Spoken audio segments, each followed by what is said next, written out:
Hello, adventurers of all shapes and sizes! My name is Chance, welcome to my Spellbook, and thank you so much for tuning into the third episode of our combat series. Today we're going to be taking a look at initiative, probably the most memeable characteristic of Dungeons & Dragons. So without further ado, grab your die 20 and let's roll for initiative. Sorry guys, could not resist. So, first and foremost, what is initiative?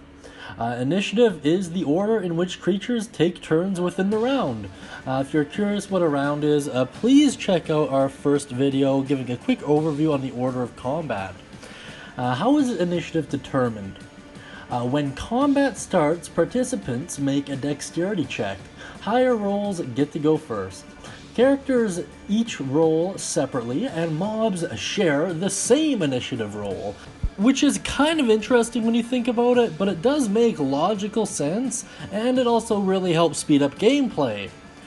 That being said, let's take a look at what happens when you tie. When you tie, it kind of depends on circumstances. This is all by raw, by the way, so this is actually one of the aspects of the game that I've technically been playing wrong for a while. So, when two players tie, they actually get to decide among themselves who gets to go first or in second. So, really cool, kind of makes sense when you think about it. When it's a player versus an NPC, the DM gets to decide. And when it's an NPC versus an NPC, the DM gets to decide. Alternatively, there's the roll-off option.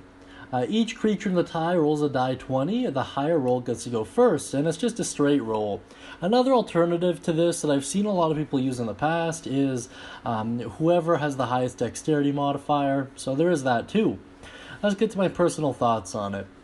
Initiative is probably one of the most critical step to combat, and it's also one that requires the most attention. The order in which you act plays hugely into the kind of strategy your team's going to want to go with, and it really just helps to pay attention to this kind of stuff because you know what to expect.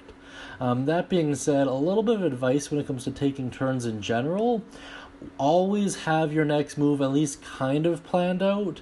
Nothing's worse than when it's your turn and you don't really know what you want to do, so it just slows down gameplay. So just have an idea of what you want to do before your turn starts. That being said, I want to take a moment to thank our patrons, Marcos G. Guzman Jr. and Reina. I really appreciate the support. We also do the daily live streams from 10 p.m. to 11 p.m. Mountain Standard Time. And if you like that cool Warforged drawn up and you'd like your own hand-drawn character, please check out our Patreon videos so you can figure out how. That being said, thank you so much, guys. I really appreciate you coming by today. I hope you all have a great day, and as always, happy adventuring.